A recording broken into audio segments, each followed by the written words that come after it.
Hello everyone, I'm Sally and welcome to today's Atta webinar.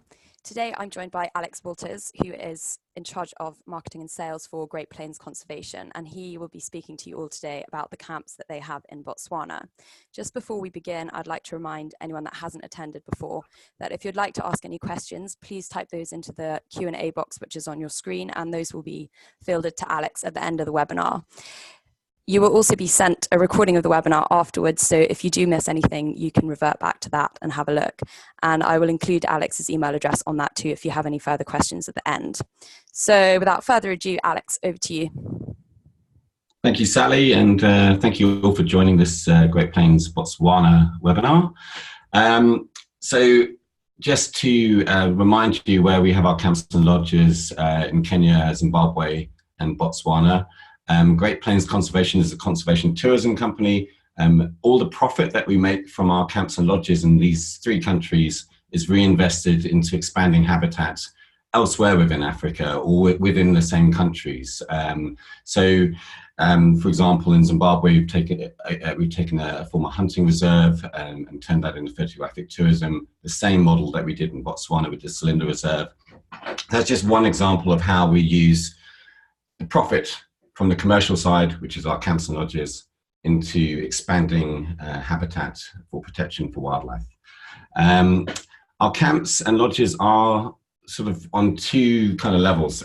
We have our sort of premier camps, and some of these you'll see here on the left-hand side. They're all the ones that are mentioning Relais Chateau and National Geographic Unique Lodges. Those are our premier camps. So we have Zarafa, we have Duba Plains Camp, the brand new Selinda camp and their associated suites. So those are premier camps. And then our second level are explorer style camps. So in Botswana, we have Selinda Explorers Camp in the Selinda Reserve and Duba Explorers Camp in the Okavango Delta. Okay, so I'm going to zoom in a little bit closer to Botswana. Just a little reminder, so our neighbor, Zimbabwe, we do have camps and lodges in Zimbabwe. I talked about that in a previous Atta webinar, which you should be able to find on the Atta website in their recorded webinar series.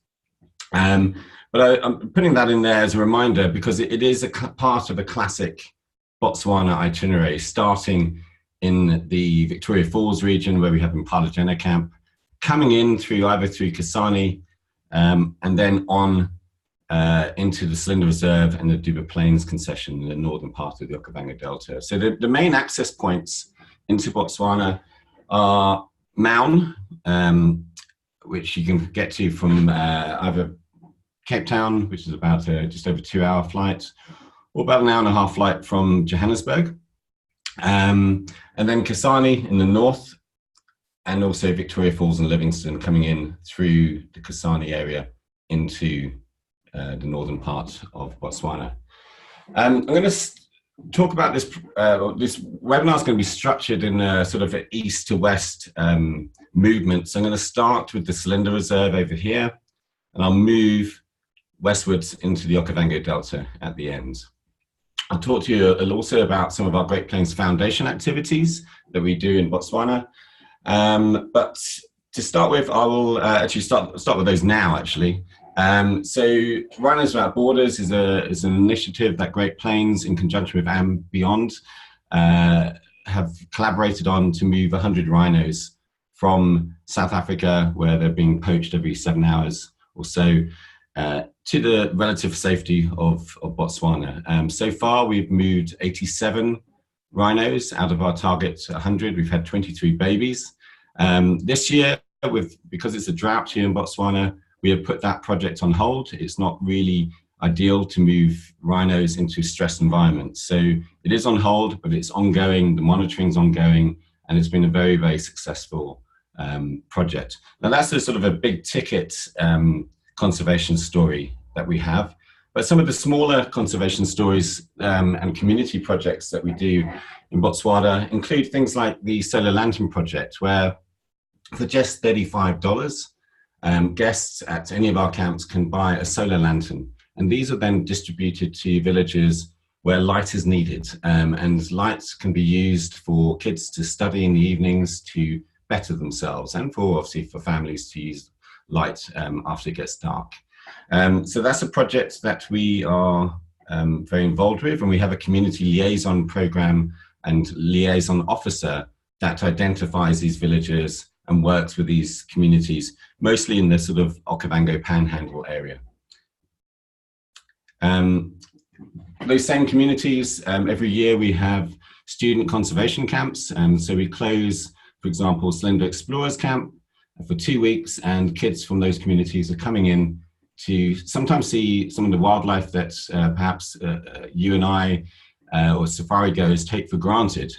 Some of these kids have never seen lions, and so we take them in, we do a education program, we have fun and games, art, they go on game drives, and these are our future ambassadors and future staff, guides, camp managers in our growing portfolio within Botswana. Another initiative we do encourage our guests to get involved with is the Life with Elephants tour in a village called Atta. We do this with a organisation called Ecoexist as a partner, and it's an activity that guests will have to fly in to this village, usually by helicopter, from any of our camps, and it could be from any other camp, to be honest, in Botswana. They fly in after the sort of morning activity in their camp, and they get to learn how this organisation, Ecoexist, works with the communities so that people can live in harmony with elephants and other wildlife, and to see some of the conservation measures and some of the education measures and some of the agricultural measures that are used to make sure that they're not coming into conflict or minimise the conflict with wildlife. Okay, so I'm going to start with the Selinda Reserve.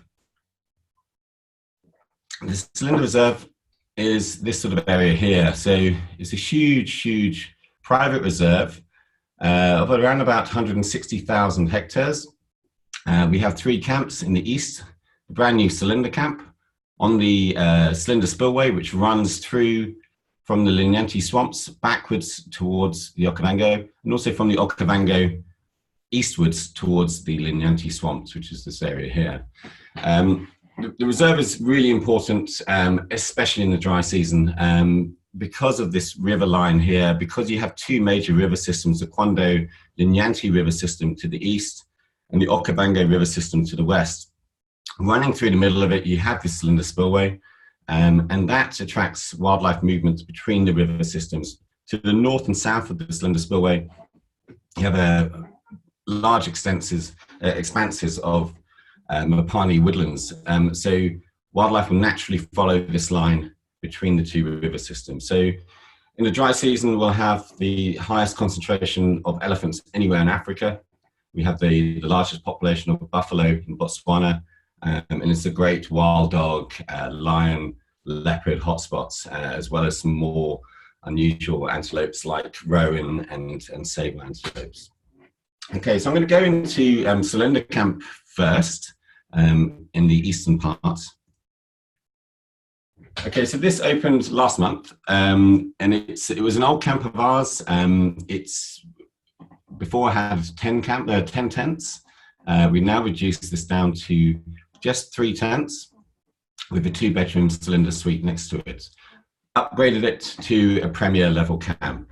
So those who are familiar with the old Selinda camp will recognize the main public area. It is absolutely brand new, but it's a similar kind of style and feeling that we had from the old camp. Access still by boat. Even now with this drought, we are still able to boat into camp.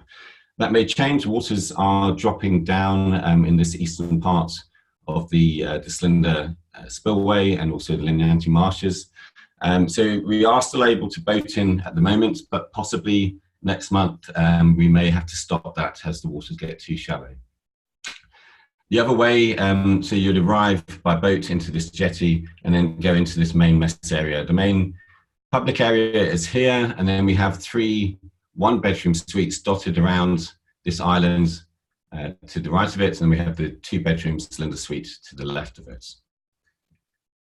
And then the other way to get into Selinda Camp is by game drive. So you're talking about maybe an hour from Selinda Airstrip um, by game drive, or even the game drive and boat combination. So as you come into the back of the main public area, you have these beautiful bronze elephant skulls and tusks as you come in, to remind you that this is very much elephant territory. Here is one of the one-bedroom units. So we have a private plunge pool. The outside area is sort of semi-open.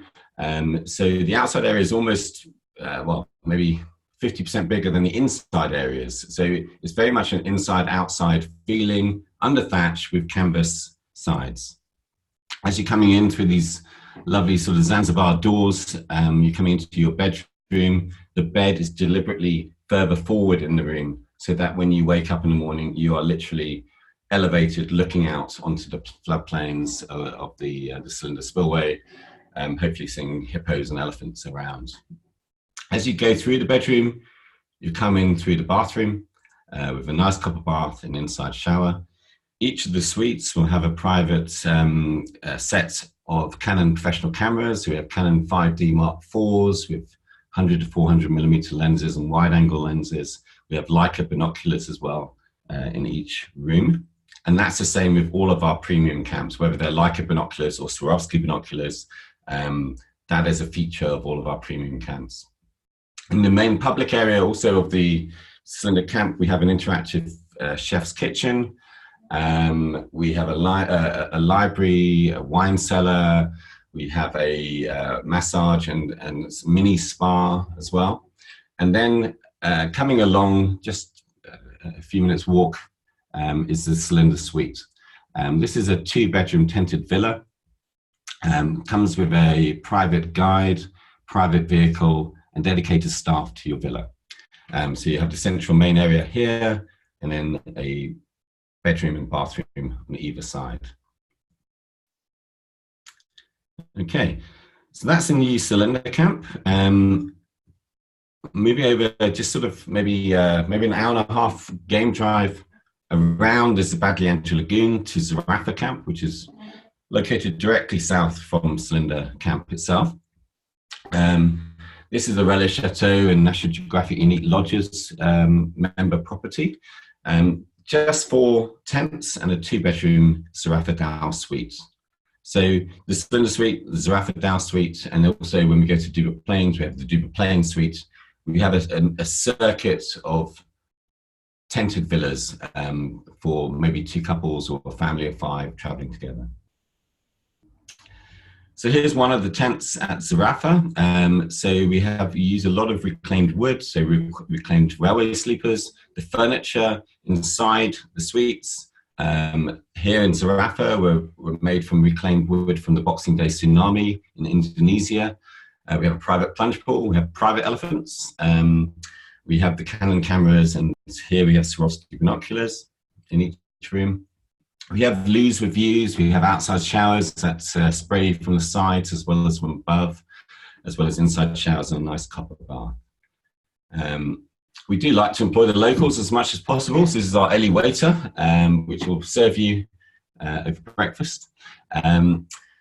But underneath, what the elephant has missed, just underneath this deck, we have a beautiful wine cellar. So fortunately, missed the wine. We have a pizza oven that is made out of a termite mound. We have a little jungle gym. What else we have at Zarafa? So that's Zarafa camp. And when you go to this premium level with our camps, our food and drink offering is at the very premium level. So the food is as good as you probably find anywhere in a Cape Town top restaurant. The wine selection is the finest wines from South Africa. Then the Zarafa Dhow Suite, which is probably about 50 meters away from the nearest tent at Zarafa camp. This is a 2-bedroom tented villa. You have a central lounge area with a pool out front, 2 bedrooms each side with inside and outside showers. So you have your own driveway in, dedicated staff, guide, and vehicle. Okay, so now we are moving over to Selinda Explorers Camp. So this is the first of our Explorer style camps. So Explorer style camps are what I like to describe as authentic bush camps with style. So low on the ground, here, this main public area of Selinda Explorers is kind of like a Bedouin Swahili kind of style. There's sand underfoot. We have little day beds. We have hammocks dotted around.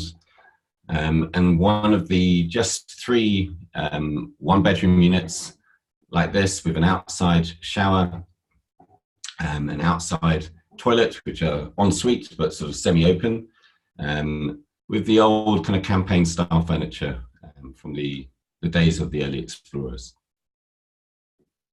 And then we also have a 2-bedroom tented unit as well for families at Selinda Explorers Camp. So central lounge area inside and out, and then 2 rooms either side. As I mentioned earlier, Selinda Reserve is well known for its huge buffalo populations. Wild dog hotspot, this whole Selinda, Quando, Linyanti corner and sort of ecosystem is very well known for wild dogs. The animal on the left there is actually a hybrid between a red lechwe and a waterbuck. One of only 2 known instances of this hybridization between the antelope species. So got away, and it still exists in the Selinda Reserve. So if you're lucky enough, you might see that. Lions, we only last week, we just, in conjunction with the Botswana National Parks, Department of Wildlife National Parks, we reintroduced 5 lions into the Selinda Reserve, which were sort of problem animals in between sort of Francistown and Atta. So they've been relocated and moved to safety and away from human conflict elsewhere within Botswana. And then elephants, we have a lot of elephants in the Selinda Reserve, and it's almost a guaranteed.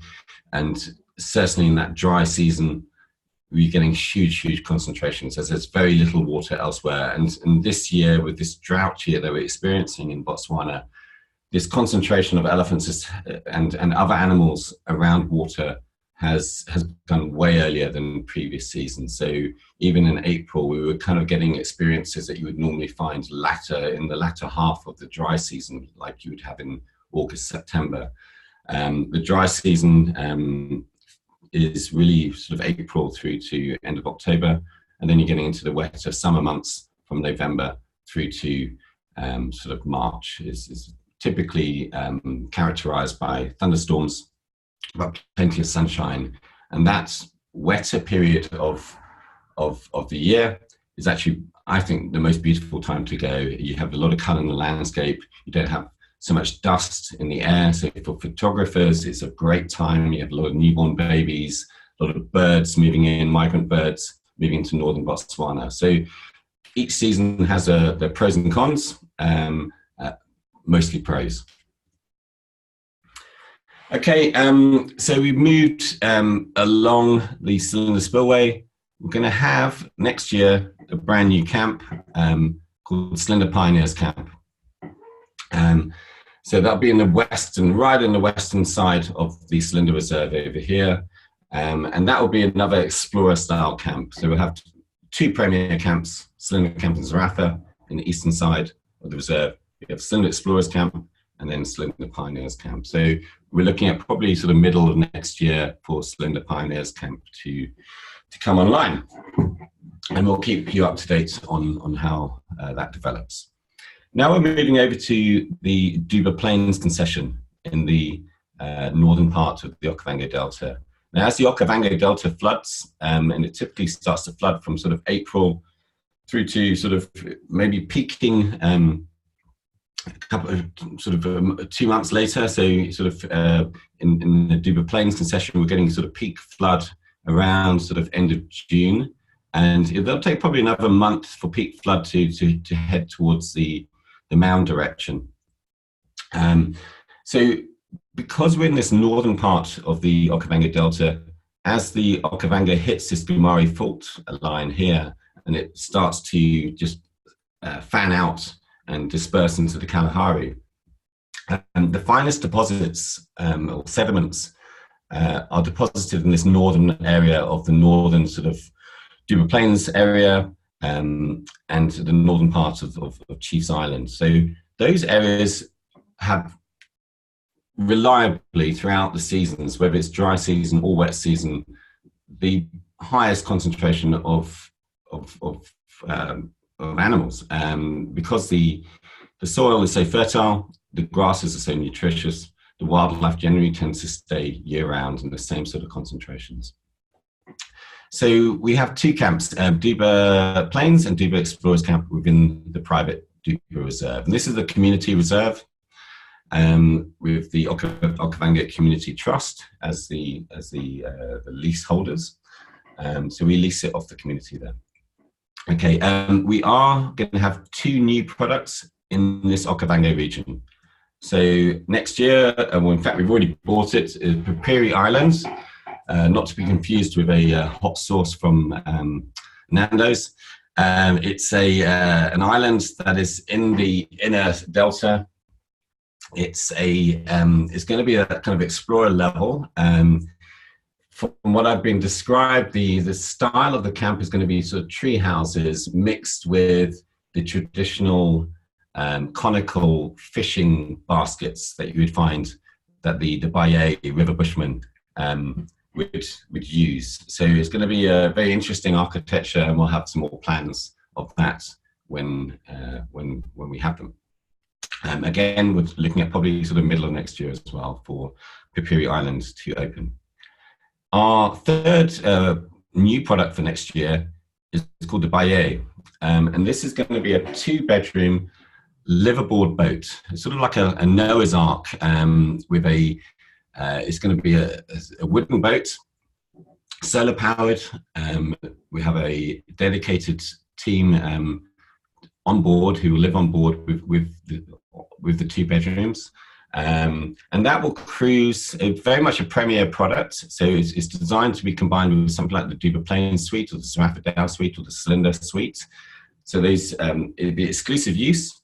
We'll have a tethered boat to it, so we can explore not only the main channels, which the Baye will cruise, but little side channels. We'll go and explore different areas of the Okavango Delta. We'll do fishing, we'll do walking predominantly from the Baye. The other thing I also forgot to mention, that Pipiri Island, and from there, we'll be able to access to the northwestern corner of the Duba Plains Concession. There's an area called Paradise Plains, which has been sort of inaccessible within the reserve. So we'll be able to explore that area as well. And the Baye is being commissioned. It's going to be built in Namibia. It'll be assembled in the Caprivi Strip, and it'll be then floated down the Okavango Panhandle area to be moored sort of to the west of the Duba Plains Concession. Again, we'll have more details of that as it comes nearer to fruition. Okay, I'm going to take you to the Duba Plains Concession and explain some of the differences between the Duba Plains Camp central area and the Duba Explorers Camp northern section of the Duba Plains Concession. This is a Duba Plains Concession, so pretty much all of the screen is Duba Plains.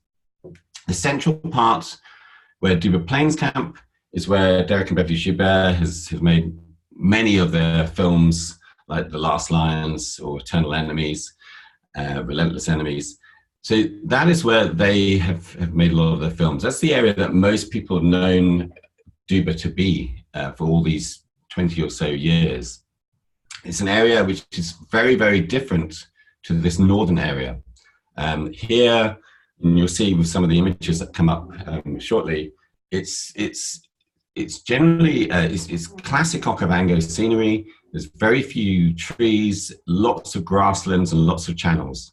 So it's a wetter environment. So there's certain species that you'll find or won't find here because it's so wet. So generally, you're not going to find the likes of wild dog or cheetah, impala even, and zebra in this region. You will find them in this northern section, where it's drier. So there are differences between between the two areas.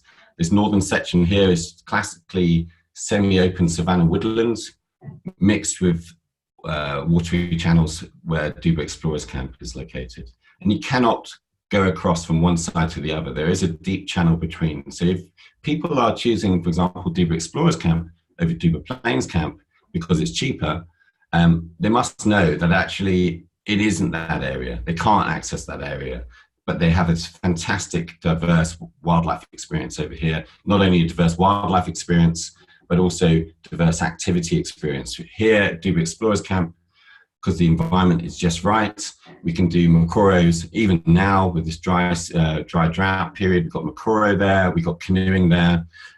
So we have a lot of activities there, and also we do walking. It's great walking territory, and as a sort of combination of makoros, canoeing, walking, and then we'll do day and night game drives, particularly over this sort of drier area here.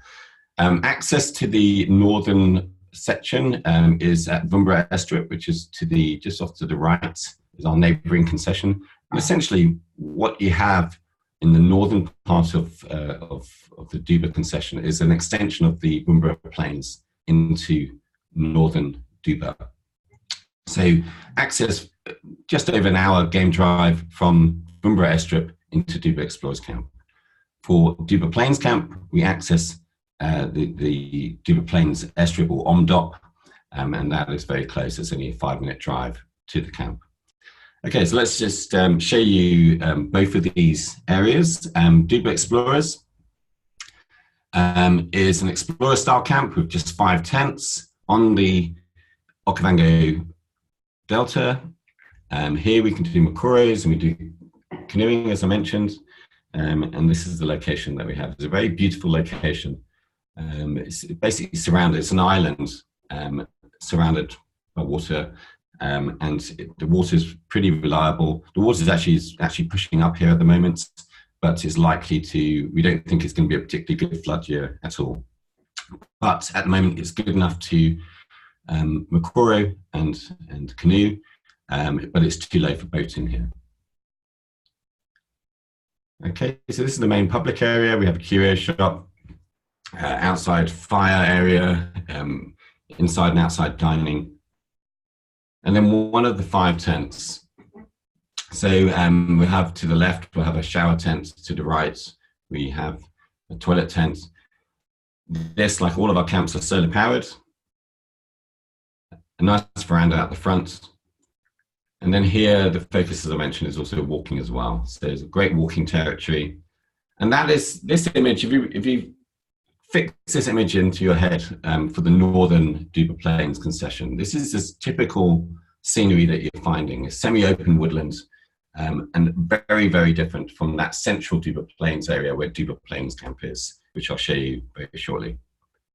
So in this area, we have great wild dog and leopard populations, and cheetah. So those animals, you will find leopard in the central Duba Plains concession, but because there are so many lions in that area, the leopards tend to be a little bit shyer. And also there's great lions in this area too, and buffalo. Coming on to Duba Plains, I did mention lion and buffalo. So that has been the subject of several of Derek and Beverly Gilbert's films, lions hunting buffalo and the sort of relentless enemies. And the lion and buffalo interaction kind of calmed down a bit, probably about 4 or 5 years ago.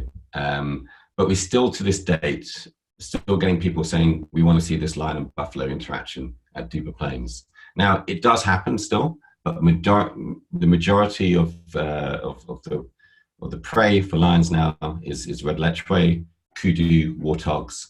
So it's actually, the lions have taken on a more of a diverse diet, to be blunt. Okay, so this is the main public area of Duba Plains Camp. In the main public area, we have a library, we have a wine cellar, we have a couple of iMac computers to edit photos and videos on, and we have an interactive chef's kitchen. like this. So every sort of third night, same at Selinda Camp, the new Selinda Camp, we have an interactive chef's kitchen like this. The same also at Impala Camp in Victoria Falls, another interactive chef's kitchen. So every sort of third night, we'll have a social and different dining experience here, which is a fun way to see your food being prepared and explained. Some of the premier drinks that we have. And then one of the 5 tents at Duba Plains Camp. So we'll have a bathroom to the left, bedroom and lounge to the right, pool out the front, and a little outdoor gazebo right on the Okavango Delta here. So as you're coming inside, we have an air recirculation system which cools the bed canopy area. We also have that at Zarafa, Impala and I believe also at Selinda Camp as well. As you come through to the bathroom, you have a inside shower, you have a nice cup of bath, you have an outside shower as well. And then you plunge pool out the front. In all of our camps, we have yoga mats, we have exercise weights. In our premier camps, we also have exercise bikes, so you can have a kind of Thelma and Louise moments on the edge of that deck overlooking the drop below into the Okavango Delta. Because basically all of our camps are unfenced, so to do exercise is tricky unless you do it in the safety of your camp. And this is what the central Duba Plains Concession is like. It's a vast, almost Serengeti of the Okavango Delta. Lots of little watery channels, and the lions here at Duba are famous, renowned, hunting during the daylight hours. 85% of all hunts and kills, even to this day, happen during daylight hours. They will nap, they will sleep for sure during the day, but they take their opportunity as wildlife crosses these watery channels, and that's where their prey are slower. And as the lions themselves move through some of these channels, they cool their body temperature down, and that is believed to be one of the major reasons why they do and are able to hunt during daylight hours. In those channels, we do boating. So this is a special photographic boat with photographic mounts. As it's a premier camp, again, we include the Canon professional cameras for guests to use, and at the end of their stay, their images are put onto a USB stick to take away. So you get some lovely low shots of elephants grazing in the reeds. And I mentioned, the green season, the start of the summer is a beautiful time to get these dramatic afternoon thunderstorms. You have that lovely petrichor sort of smell, when the rain hits the earth. So you have the beautiful smells, you have dramatic skies, and just dramatic light for photography. So highly recommended to come through in the sort of November to March, April months as well. Again, the landscape, okay, there's some trees, but there's very few trees in the central Duba Plains Concession. It's very much open grassland, so you can see the wildlife very, very easily. And it's so fertile, you're getting huge herds. We've got tens of thousands of red letchway antelope, lots and lots of kudu. We get animals like side-striped jackals, bat-eared foxes, pangolins. We're seeing every, possibly about 2 to 3 times a month, which is a very high incidence of seeing pangolins. And we also have some other large animals which have been reintroduced, and they are a highlight to watch as well. At Duba Plains, we also then have a Duba Plains suite. So this is a 2-bedroom tented villa, which has a private plunge pool for each of the bedrooms, and again, dedicated guide, vehicle, and staff to the villa. Okay, so some of the Canon cameras and Swarovski binoculars in each room. This is the main lounge area separating the 2 bedrooms. Ooh, that shouldn't be there. Okay, but I'll show you that in a minute. Okay, That was Dubai A, and I'll show you that. Well, I might as well show you that now, hey, as it's there. So the Dubai A was the boat. This is kind of a cutaway sketch. So we have on the top rear of the boat, we have a bedroom over here. We'll have a bedroom at the front of the bow of the boat. We'll have a battery inverter system. It's going to be completely solar powered. The staff quarters downstairs will be an upstairs deck and a lounge area over here. So a very exciting kind of unusual experience for the Okavango coming next year. Okay, going back to that slide, I think that's pretty much it for Great Plains and Botswana. I think I'm open to questions now, Sally. Yeah, thank you so much, Alex. If anyone has any questions, please type them into the Q&A box and I'll field those to Alex now.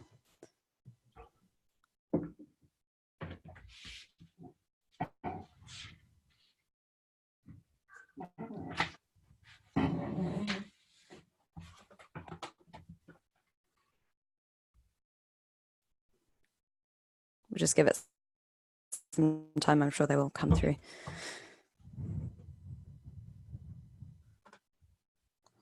Okay, a question from Francis. Is Pioneers the old Motswiri? Could be. Francis, the answer is Motswiri at the end of this, basically Motswiri sublease the western part of the Selinda Reserve from Great Plains, and they have chosen not to extend their lease next year. So we will take over the footprint of Motswiri, completely redevelop it in the Great Plains style. So it'd be the same footprint, but it would be a totally different camp. Thanks. Next question is from Tracy. When will the Baye be open for bookings? Good question. I would say we're looking at second half of next year. When it's open for bookings, I think it would be much closer to the time. I would say probably, well, as soon as we are able to take bookings and we're confident that it's going to be open in time, and when that time is, we will then have it open for bookings. The prices haven't been set yet for this, so I think we're probably looking at early next year before we can start taking bookings for Dubai. Next question is from Moses. Is there a time that the camps are completely closed because of the rains? No, none of them. They're all open throughout the year. Each season is as good as another. And just to add value, I mean, from the 1st of November, the prices drop in Botswana across the board pretty much by 50% from the peak season rates. But also throughout all of our camps in Botswana and elsewhere in Zimbabwe and Kenya, we do have a 4 nights for the price of 3 offer during that season, apart from Christmas. So not only are you getting 50% off in that sort of green season, but you actually, if you stay longer, you actually can then save another 25% on your stay.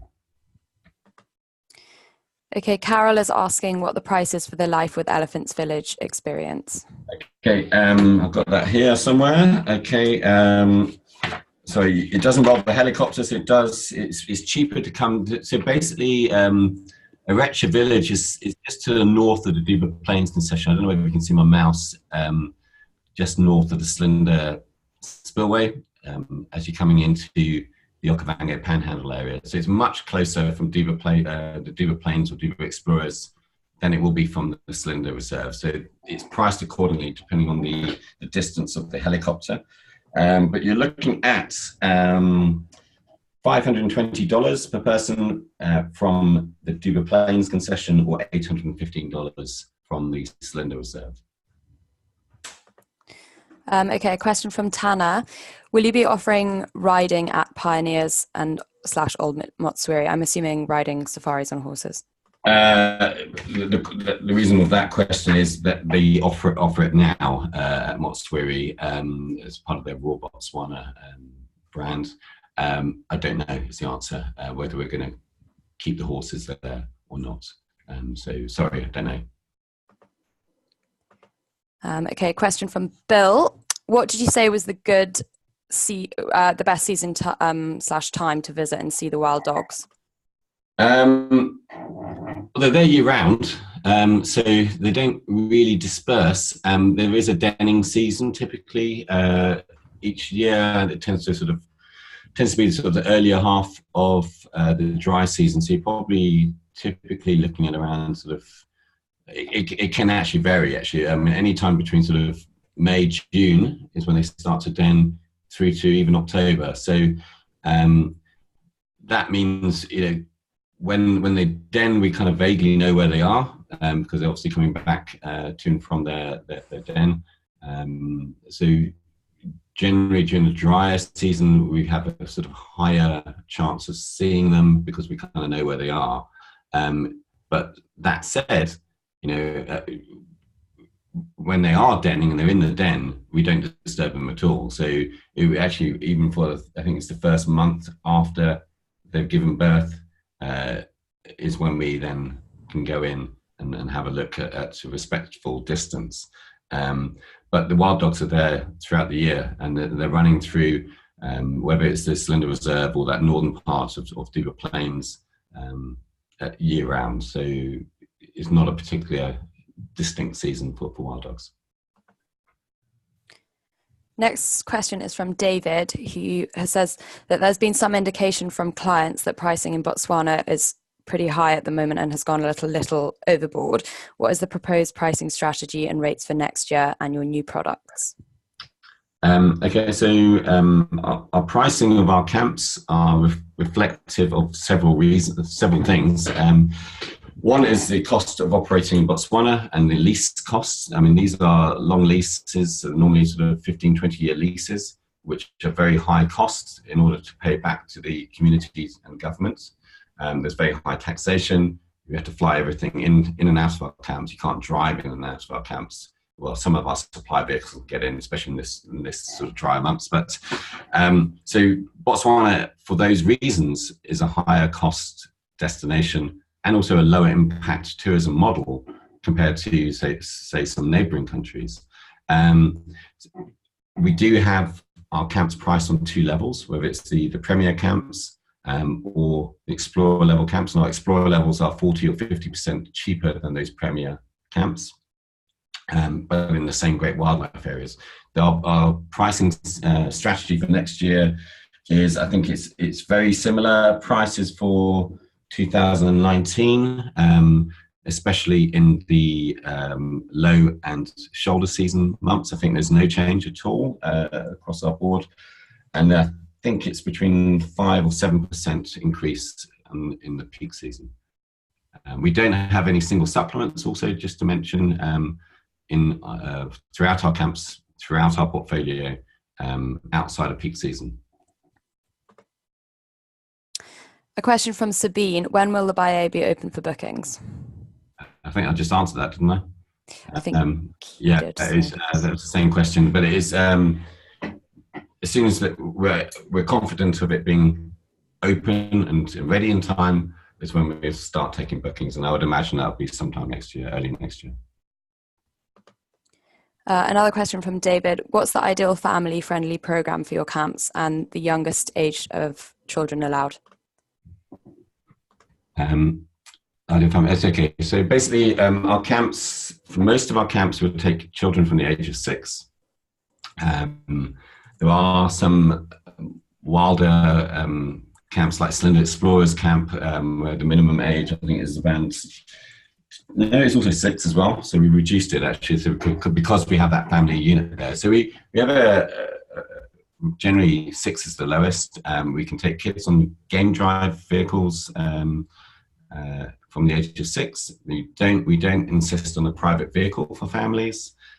When it comes to things like walking, canoeing, makoros, then I believe it's minimum age is around 12, but it will be subject to the guide's discretion.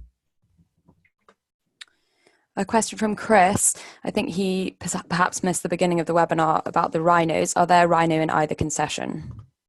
Okay, so with the Rhinos Without Borders program, the Botswana government and the rhino coordinator in Botswana determines where rhinos are released for their own safety. Also, if there's other rhinos in the area that could clash, could fight, then we don't want to move rhinos into those areas. So we are very much dictated by where the Botswana government decides we're going to have rhinos. Now, if you Google any of our camps or you go into TripAdvisor, you might find references to rhinos. We do not advertise rhinos or even put any images of rhinos in any of our concessions, purely for security risk. But you'll find them on TripAdvisor, and I'm just going to say, do a little bit of research, and you'll find out where the rhinos are. Thanks. A question from Rian and Caroline. Are the guest numbers down in Botswana because of the political challenges in the run-up to the elections later this year? No, they're not. I hope they're not going to be for future bookings because of all of that. A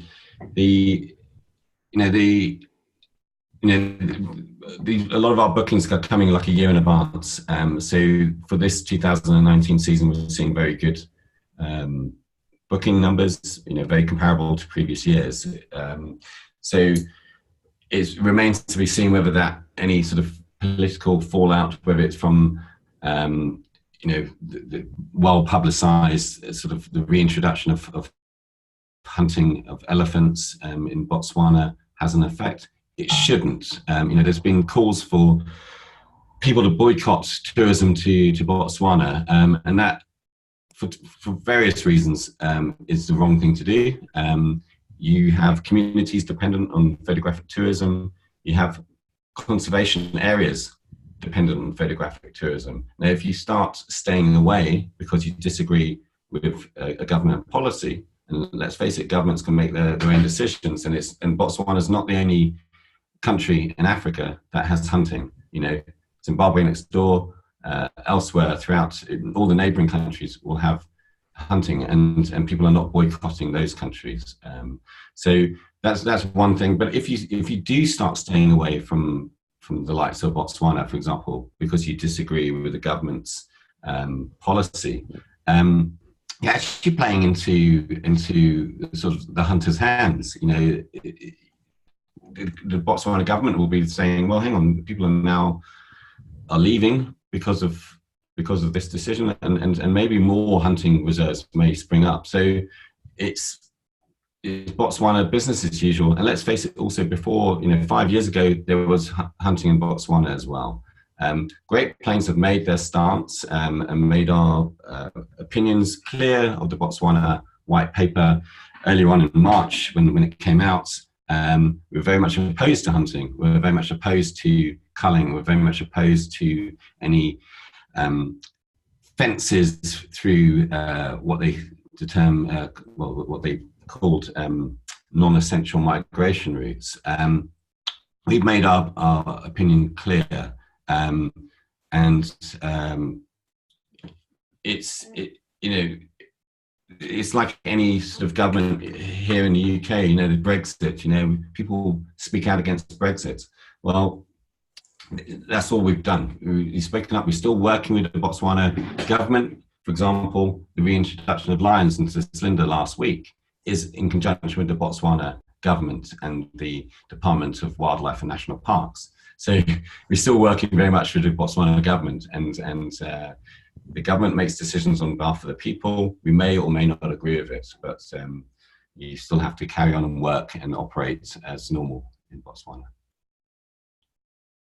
Thanks, Alex. Next question is from Tracy, which is, when is Selinda Pioneers Camp opening? We're probably looking at middle of next year, but no specific date yet. From Caroline, what is the best time of the year to see pangolins? Oh, I've never seen a pangolin. I'd love to know that answer. Do you know what? I would.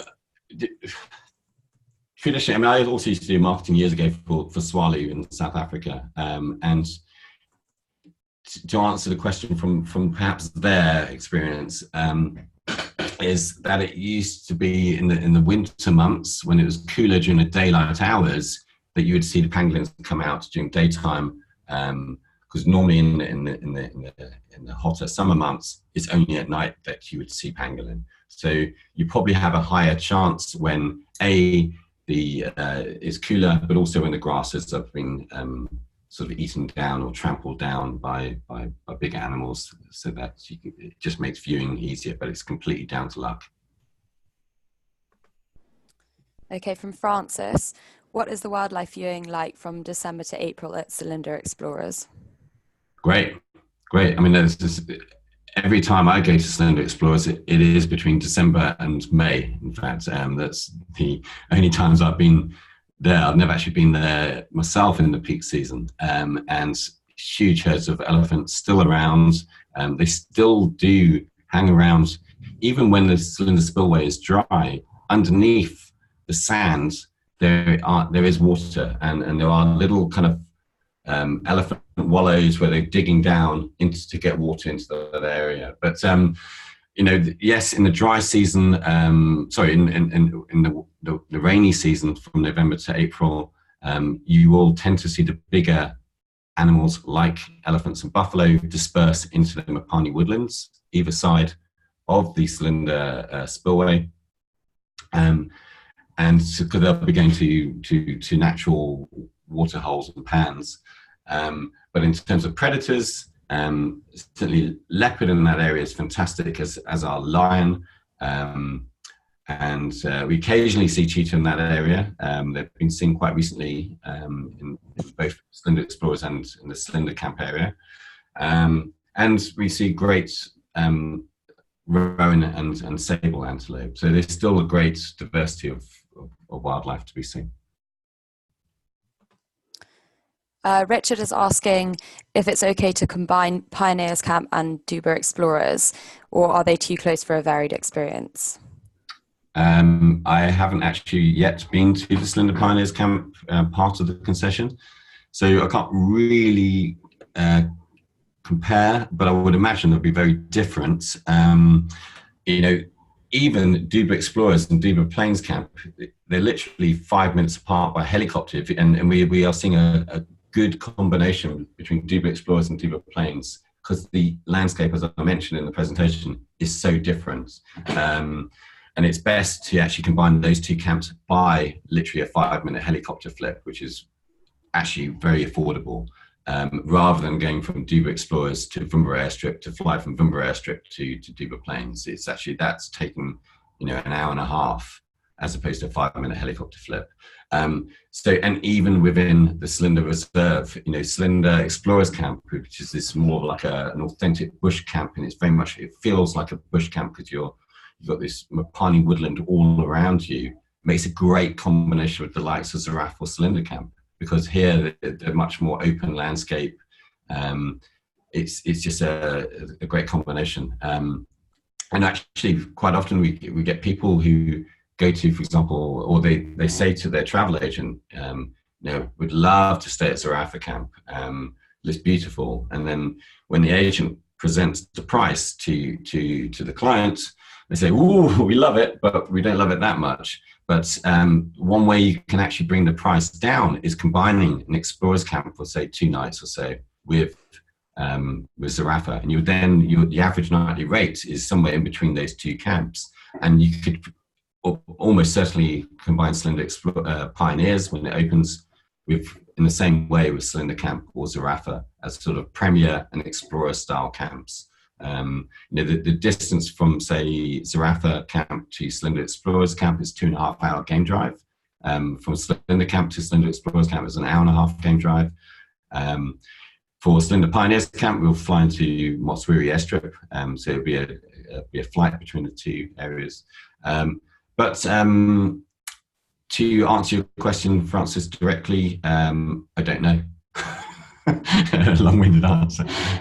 But I would imagine they combine nicely. Thanks. Question from Caroline. Do you have single supplements during any season? And if so, which camps? We have a 50% single supplement only in peak season at all of our camps, whether it's Botswana, Zimbabwe, and Kenya. outside of peak season. So peak season, just to give you an idea for Botswana, is 15th of June through to the 31st of October. So that's peak season. You'll have a peak season supplement because the demand is so high. But outside of those months, then there's no single supplement. Then you get the rates drop by 40-50%. And then you can also do 4 nights for the price of 3 as well. So you're then saving another 25%. So quite often what we see is just before the peak and just after the peak. So like early November or early June, late May, we get super high occupancies because realistically, there's no difference between the end of October and the beginning of November at all. In terms of wildlife viewing, the rains don't start on the 1st of November. They're very unpredictable, especially last year, almost non-existent. So it's it is a supply and demand. The perception that period is the best because of the flooding is not necessarily true. It is a supply and demand pricing structure. Okay, we've just got time for a couple more. So one from Carol, what are the transfer options from your properties in Zim to Botswana? Okay, so from Impala or whether you're coming in from any camp, any property in Victoria Falls area, the best way to do it is, the fastest way to do it would be from Victoria Falls through the Zambezi National Park on the Kazangula border. You cross through the Kazangula border. That drive will take maybe 45 minutes from Vic Falls to the border with Botswana.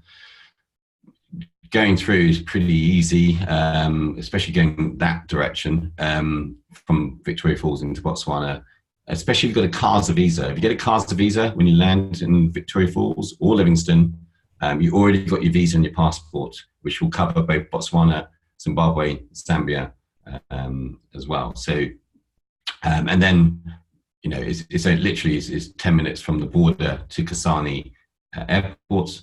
And then it's from Kasane Airport to the Selinda airstrip, which is sort of somewhere where my cursor is. It will be about a 50-minute flight. And then from Selinda airstrip to Duba, it's just over half an hour. And then from Duba to Maun, it's also just over half an hour. Question from Caroline. Can guests be accommodated on game drives if they would prefer not to share with children? Yes. We'll manage that. I mean, the camp managers are very good at managing, potential conflict of or clashes of guests. So we are very good at managing that. From Toby, do you have a preferred property that you would use if clients wanted to visit the Chobe on the way from Zim to the Delta?